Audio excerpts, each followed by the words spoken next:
Now, Jeremiah close the Smith, show. 1,500 receiving yards. I'm with you. Book it all the way. Book it all the way. I you know what? I think that. And by the way, everyone, if you're just joining, if you're on X watching, we're now going into our top 10 our top bold takes, 5 of each from us, our top 10 for the show. Ryan, you just said Jeremiah Smith gets 1,500 yards. Yeah. That's my first take. Let me lead into my second bold take that's bouncing right off of that one. Julian Santos, 35 plus touchdowns. You've been saying that for a while, man. Yeah, Okay. I think this offense is going to light it up. I think by game 4, I think they'll get a little be comfortable. I think Hartline will be comfortable, like much more comfortable than, of course, the game week 1 or 2, of course, week 1. And I think by then Julian should be very comfortable. I think they're gonna let him throw that ball. I think you're gonna see a lot of what the 2021 offense looked like. So I think so my next one, and this is, it's certainly a bold take based on what we've seen the last, I guess, 11 years before last year. I think Ohio State gets another return touchdown this year, whether that's punt return or kick return. I think that's especially true if they keep Caleb Downs as the returner. We'll see if that ends up happening or if they stick Ennis as the permanent returner. But we saw what Downs did against IU. Like, he's got the juice to do it. So I think they get another one next year. okay. Again, I like this bouncing right off. Well, I'll get to Antoine. Which one am I smoking crack on? Which one? Antoine, please. This is a place where we talk facts. So this is. I love Johnny. I love Maze. It's not gonna be one of those places where we don't have facts. Tell me why, because if you're talking about Julian, I think you're in for a rude awakening about the average of touchdowns first-year quarterbacks get under in Ryan Day's system or offense. 35 touchdowns is almost a bare minimum. So you're right. What's your next take? Bold take. The next one, because you brought up Downs last year from the punt return, right? I have Caleb Downs getting 4 interceptions this season. That's a lot of interceptions. I think I think they're going to let him roam around. I think you remember some defenses, like whether it be Jabril Peppers at Michigan or Honey Badger at LSU, they kind of have the guy that kind of able to do whatever the hell he wants to on the field. Yeah, I think within the defense, I think Matt Patricia knows he has the ability to do this with Downs. I think he's going to. I think Downs is going to get, like, whether that be off of tipped passes, like him knocking to himself, whether that be jumping routes. I mean, right, if you go back to that Oregon game, right, Caleb Downs should have had 2 or 3 interceptions in that game. Yeah. So, I think he's a ball hawk. I think he can do it. So, Downs has 4 interceptions. Okay. My next bold take. Not all these bold takes are going to be good for Ohio State. I'm also just going to go ahead and put that out I like this. well. I like this. Okay. So my next one is one that is not going to be so great to Ohio State fans. I don't think that the Ohio State defensive line has any single player record more than 4 sacks this year. That includes Bo Atkinson. Does that include Edric? Yes. Does that include Kenyatta? Everyone you don't think Kenyatta's getting 4 sacks? I don't think he's getting more than 4 sacks. It's more than 4 sacks. The over-under's 4. Do you think that's okay? And I'm assuming you think that's because of the play, not so much of the rotation.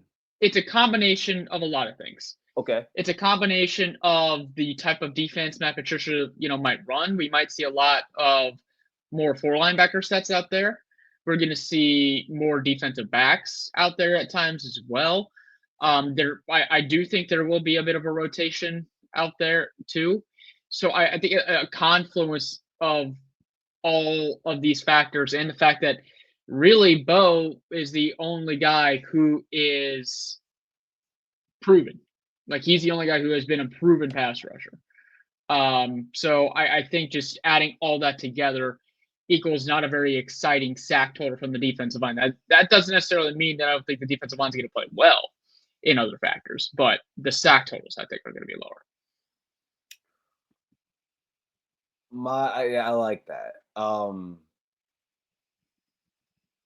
Do I want to save my? No, okay. You know what?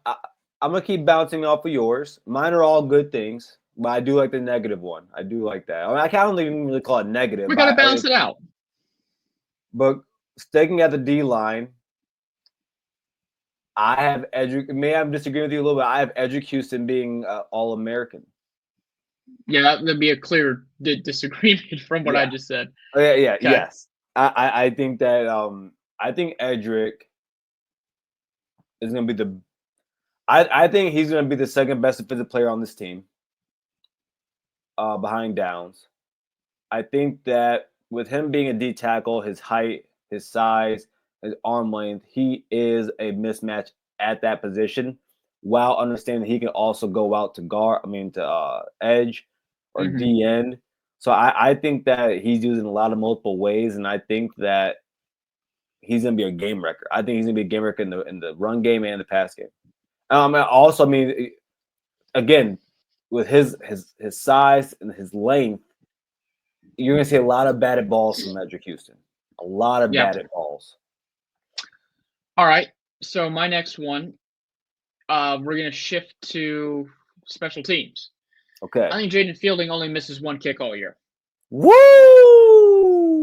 I think he only misses one kick. He mentioned that he was injured at the end of last year, and that's why he missed those kicks against Michigan. The Tennessee kick was obviously not something he should have ever tried. No. He's been money in spring. He was money during the spring game. I actually have a renewed faith in Jaden Fielding. I do too. I think Jaden Fielding is going to be really good this season.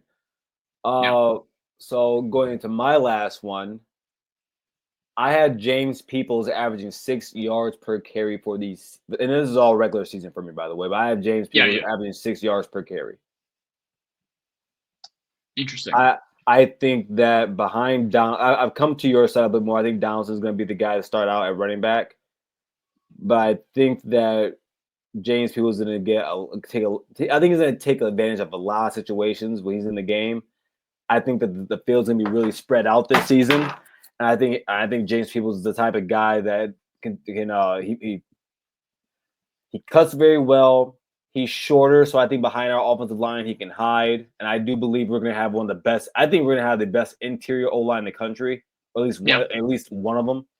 So yeah, I think that James Peoples averages 6 yards a carry. And what's your last one?